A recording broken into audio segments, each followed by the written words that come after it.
Siapa tu balu, udah dong, kayu say no.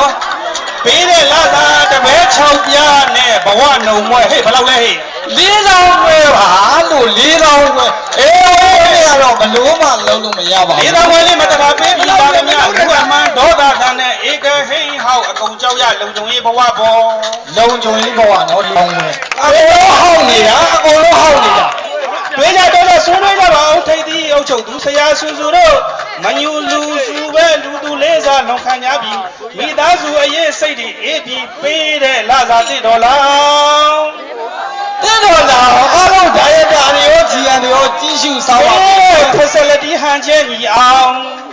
ပေးတဲ့ facility ဟန်ချက်ညီအောင်အရာရာပြည့်စုံထွေးထွေးလုံးနဲ့လုံခြုံရေးဘဝကိုဖန်တီးကြအောင်လုံခြုံရေးဘဝကိုအားလုံးဖန်တီးအောင်နော်အကုန်လုံးဟောက်နေတာနော်တဘောပါတယ်နော်ဘာအခက်အခဲရှိသေးလဲလုံခြုံရေးပြီးတော့ဈေးကြီးဝေးချက်ဟိတ်ကောင်နဲ့မျက်နှာမွေးနဲ့စိတ်လက်မပါအလုတ်ခွေမှာဖြစ်မလုံမရှုပ်မပြုတ်ပြီးရောနော်နေထိုင်ပါစတိုင်းလို့လူတွေကမေးမနေပြန်ဖြေအကြောင်းနေရှိစုံလင်ပြီစုံလင်ပါလေဒီလိဝက်ကျလူတိုင်းဟောက်နေတာဟောက်နေအကုန်လုံးဟောက်နေကြတာနော်ဒီလိဝက်ကျအမြင်တွင်စားဆန်းငံဘဝမှာဖြစ်နေနေမြင့်နေထိုက်တန်နေခုဘာမှမထဲစ조사ပြေးပြီးဘယ်သူခိုင်းတိုင်းကိုမရိုင်းအောင်အမြဲတာဝန်လုံးချေပြုံခဲ့ကြ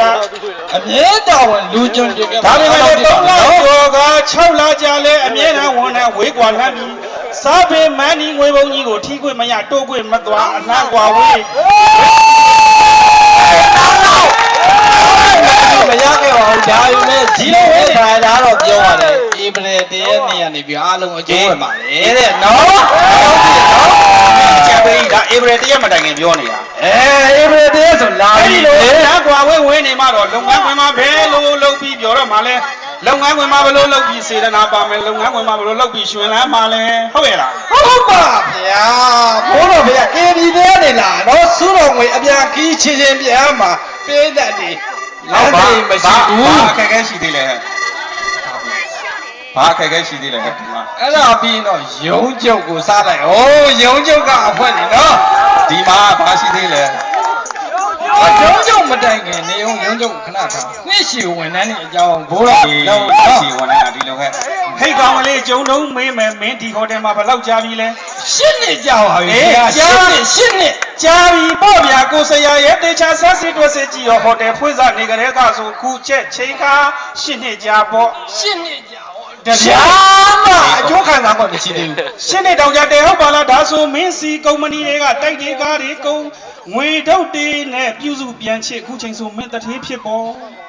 တထေးတော့မဖြစ်ဘူးအဲ့ဒါစကားနားနဲ့ကြားတော့ဂလီထိုးရဲရွှေဟားတိုက်ချင်ပေါ့ဘယ်နဲ့ဆရာမင်းရပါပြီကျုပ်တို့ဒီမှာနှစ်တွေကြာလဲနှစ်တိုးလာစားတစ်ခါမှမကြားဘူးပါဘူးတစ်ခါမှမကြားဘူးကြားဘူးကြားပြီပုံမှန်ပေးအဟိုဘောနဆိုတဲ့ဟာကြီးကလည်းအများကြီးတူစွာတလစားပါပဲဒီငါးချက်နမငါးချက်ပဲလို့နှစ်ထီးငါးချက်နမငါးချက်ဟုတ်ပါတယ်အချိန်နာလို့ဝန်ထမ်းအရေးပေးပြန်သေးတော့နှစ်ထီးငါးချက်နမတူစွာငါးချက်ပါပဲတွေးကြတော့ကြဆွေးနွေးကြပါအောင်ထိတ်သီးအုပ်ချုပ်သူဆရာဆူဆူတို့မညူလူစုပဲလူသူလေးစားလုံခံကြပြီးမိသားစုအရင်စိတ်တွေအေးပြီးပေးတယ်လားစား1ဒေါ်လာအောင်ပေးတယ် facility ခဏလေးအောင်အရာရာပြည့်စုံနှွေးထွေးလုံးနဲ့နှစ်ရှည်ဝန်ထမ်းဘဝကိုဖန်တီးပေးကြအောင်နော်အားလုံးသဘောပေါက်တယ်နော်ဒါလေး GN အားလုံးသဘောပေါက်တယ်နော်ဘာအခက်အခဲရှိသေးလဲဖေကိုဆွဲရှင်နဲ့လက်တက်ပြီးအခက်အခဲရှိပါသေးဘိုးတော်ရှောက်တယ်ပါဦးဗျာ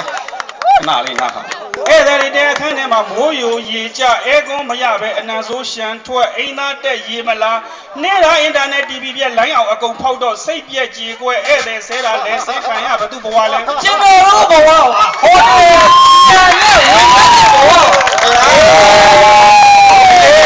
တွေ့ရေနာတဲ့ရဲ့အဲ့ဒီအခန်းမိုးရေလွှမ်းအောင်အမှန်ကျွန်ုပ်တို့အဟုတ်ရေကလောက်ခဲ့သလားဟိမဟုတ်ဘူးကိုဆွဲချင်းလောက်ခဲ့တော့ဗျာဟုတ်ရဲ့ဘယ်လောက်ခဲ့တော့ဗျာအဲ့ဒီကအနံဆိုးထွက်အောင်အမှကျွန်ုပ်တို့အဟုတ်ရေကလောက်ခဲ့သလားမလောက်ခဲ့ပါဘူးဘိုးတော်အေးအဲ့တော့မလောက်တော့အမှန်ကျွန်ုပ်တို့မလောက်ခဲ့ပဲအခုလိုကျွန်ုပ်တို့ခံနေရတာမသိတော့သေးသလားနော်မသိတော့ပါဘူးဘိုးတော်တာဝန်ရှိတဲ့သူဆက်လက်ဆောင်ရွက်ဘာဒုက္ခနော်ဘာဒုက္ခရှိသေးလဲနောက်ထပ်ပြီး ပြီးတော့ဘိုးတော်ရှောက်မယ်ဆိုရင်တော့အဆောင်ဒုက္ခပါဖေ။အေးနားထောင်ဟဲ့ဟဲ့ကောင်ကြီးလေးတီးခါပေးနော်ဝင်နှန်းတယောက်အသေးရောက်သမို့မင်းတို့အခန်းနဲ့2ယောက်တွဲကိုပျော်ရွှင်စရာအတိ3ယောက်ပြည့်အောင်နောက်ထပ်1ယောက်စိတ်မကောင်းရင်ထက်ထည့်ခြင်းတဲ့အဲ့ဒါဦးရဲပါဖေ။ရာ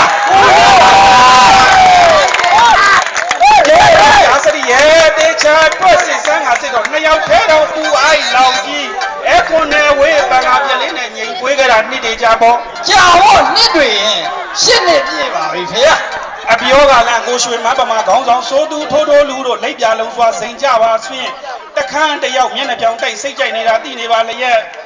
အခါချင်းဇွတ်တဲ့တော့အဲ့ဒီအိတ်ရှိပါဖေ။အဲ့ဒီအိတ်ရှိပါဖေ။ဇွတ်တဲ့ညက်တော့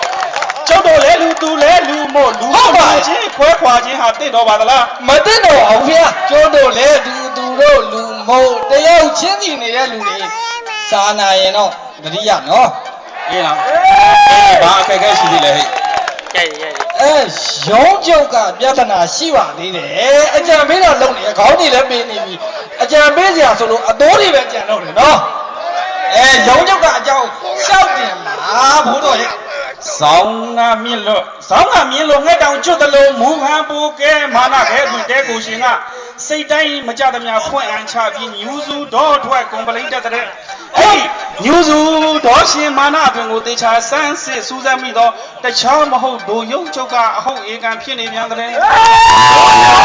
အောက်ဧကန်နော်တက်ပြီးတော့ကွန်ပလိတ်တိတ်မတက်နဲ့ချီရကောင်းစားသွားမယ်နော်တို့ကိုရောက်လာတဲ့ခုနေပြီဆိုမှဧည့်သည်တွေရဲ့ဝင်တဲ့နေရုပ်ဘဲခါမတွေးစားပြီးပေးဖို့တို့များအသည့်အစင်ရှိခဲ့တို့များအသည့်အစင်ရှိရနော်တို့တောင်တော့ပါမလို့တို့များတောင်တို့ကြည့်ပုံလို့တို့ရဲ့အမတွေးခဲ့ညာတော့တို့များအပေါ်ကြီးတို့ထွက်ကွန်ပလီမတက်ဖဲတို့ပေါ်ညာတာခွင့်လို့စွာနဲ့သူလဲဝင်နှန်းငါဝင်နှန်းဆိုပြီးစင်တက်မခွဲအသည့်ဆွဲပြီး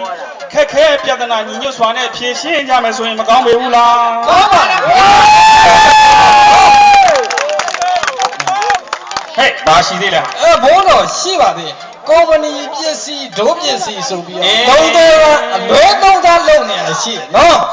ဟိုရှင်းကခင်ပြောကုမ္ပဏီကဖုံဖုံပြိုင်ကင်ပြီးပြုံးရဲရွှင်ဟန်တကွဲနဲ့နိုင်များစွာပြောဘယ်သူနဲ့ဘယ်လိုပြောသလဲသေချာစွာစမ်းစစ်တော့သူ့ချစ်သူကောင်းကလေးနဲ့ချစ်တင်းရဲ့နော်ချစ်တင်းနော်နေရအားလုံးသိရနော်ဟိုရှင်းကခင်အိုးကုမ္ပဏီကကားကိုယူပြီးကိုဝင်နဲ့ဝယ်တဲ့ကားလို့စိတ်ကြိုက်ရဲ့သုံးဘယ်အတွက်ဘယ်လိုသုံးတယ်လဲသေချာစွာစမ်းစစ်တော့တားငယ်အကြောင်းကိုသွားဖို့သူ့မိဘတွေစေခံသွားဖို့သူ့ဆွေမျိုးတွေဖျားဖို့သွားဖို့စိတ်ကြိုက်ရဲ့သုံးစိတ်ကြရဲ့သုံးနေရတဲ့ပုံကိုရှိရနော်ဟုတ်တော့တော့ဒီကုမ္ပဏီကငွေကိုပိုက်ပြီးစိတ်ကြရဲ့သုံးဘယ်အတွက်ဘယ်လိုသုံးမလဲသေချာစွာစမ်းစစ်တော့လုပ်ငန်းကိုအကြောင်းပြပြီးကိုယ့်အတွက်သာဘုံလုပ်ငန်းကိုအကြောင်းပြဘိုးတယ်တော့မဘုံနဲ့နော်ဘယ်သူတွေကဘယ်လိုရဲသုံးဘယ်လိုဖြုံးပြီးဘယ်လိုဘုံမစေအချိန်တန်းတော့သုံးသူဖြုံးသူဘုံသူတွေမကပန်းကိုပန်းလျက်အပြုံးမပက်ဖဲအိုးကမကူစလောင်းကပူရ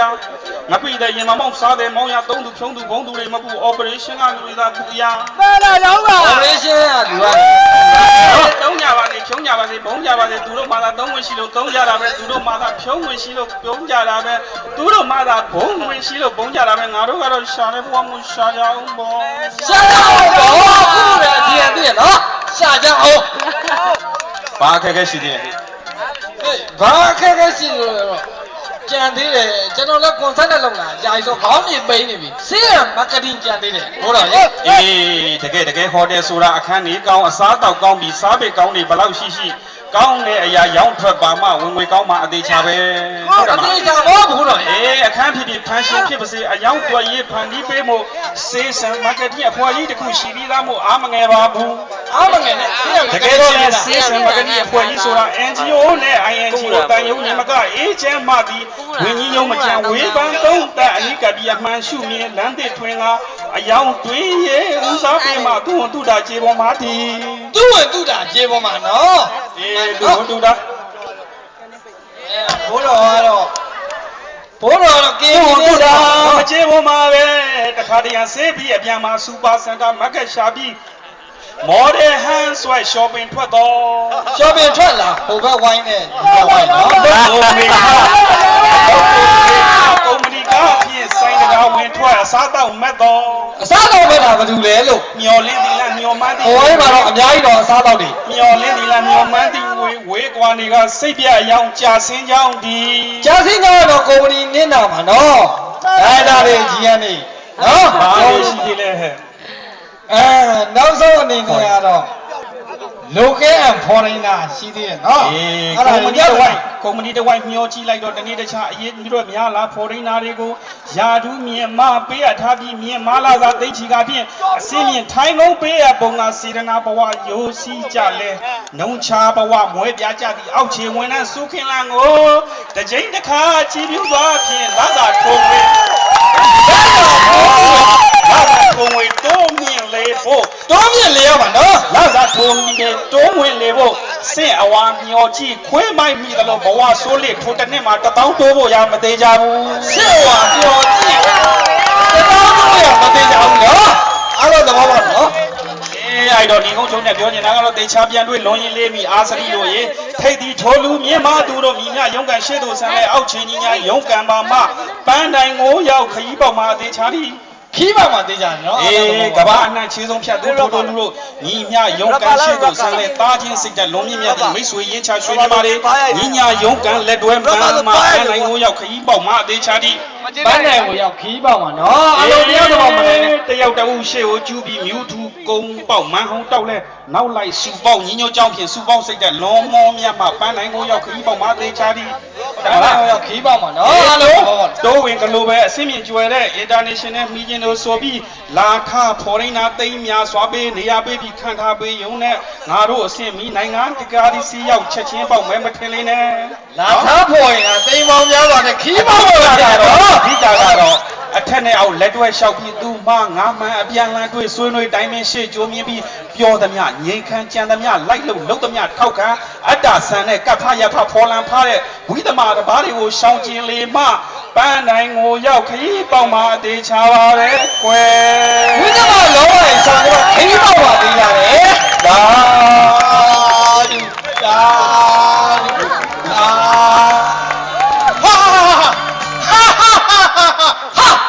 ခင်ဗျာဘာလို့လဲဘိုးတော်အယုံတင်ပြတယ် ဘာဘောတော့မကျောက်ကရွာသားကြီးစိတ်တစဆေးရုံကြီးဥအောင်ပိုင်မင်းဗျ